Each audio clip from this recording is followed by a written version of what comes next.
എൻ്റെ ഒരു സംശയം പറയാം. ഇതിപ്പോ പോലീസുകാര് ഇത് ശ്രീകണ്ഠൻ നായരെ പറഞ്ഞയച്ചതാണോ? 24ന്റെ ഒരു വീട് അവർക്ക് കിട്ടും എന്നുള്ള രീതിയിൽ സംസാരിച്ചതിന് ശേഷമാണ് ഇപ്പോൾ അഫാൻ്റെ ഉമ്മ കാര്യങ്ങൾ വ്യക്തമാക്കി പറഞ്ഞിട്ടുള്ളത്. എന്തായാലും ഇവരുടെ മൊഴി എന്ന് പറയുന്നത് അഫാൻ്റെ ഈ കേസിന് നിർണായകമായ ഒരു ഘട്ടമായിരിക്കും. കാരണം വേറെ ഒരു സാക്ഷി എന്നുള്ള രീതിയിൽ ഇല്ല, അതും ഒരു പ്രശ്നമാണ്. സാറേ, എൻ്റെ കൊച്ചിനെ ഇറക്കാൻ പറ്റും, എൻ്റെ കൊച്ചിനെ ഇറക്കി തരണം. എങ്ങനെയെങ്കിലും എൻ്റെ മൂത്തോ ഇളയോ മരിച്ചു, എനിക്ക് മൂത്തോനെ അവനെങ്കിലും എനിക്ക് ഇറക്കി തരണം. എങ്ങനെയെങ്കിലും എനിക്ക് അവനെ പ്രതീക്ഷിച്ചാൽ ജീവിക്കണം. അല്ലെങ്കിൽ ഞാൻ എന്തെങ്കിലും കുറിച്ച് ഞാൻ മനുഷ്യന് അവനെ പ്രതീക്ഷിച്ചാൽ ജീവിക്കണം. നമുക്ക് നോക്കാം, ഉമ്മ സമാധാനമായിട്ട് കിടക്കുക കേട്ടോ.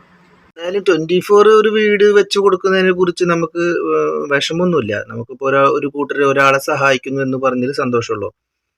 വേറെയും ഒരുപാട് നിർധരരായിട്ടുള്ള ഒരുപാട് സങ്കടങ്ങളും ഒരുപാട് രോഗങ്ങളും പ്രശ്നങ്ങളുള്ള ഒരുപാട് വീടുകളും കാര്യങ്ങളും ഉണ്ട്.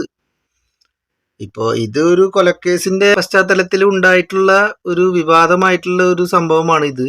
പിന്നെ ഒരു പ്രവാസിക്ക് വീട് കിട്ടുന്നതിനെ കുറിച്ചിട്ടൊന്നും നമുക്ക് അഭിപ്രായ വ്യത്യാസങ്ങളൊന്നുമില്ല, നല്ലതൊക്കെ തന്നെയാണ്. എന്നാലും എവിടെയൊക്കെ ഒരു മാറി മറിഞ്ഞൊരു വിഷമം പോലെ നമുക്കൊരു ഫീൽ ചെയ്യുന്നു മാത്രം.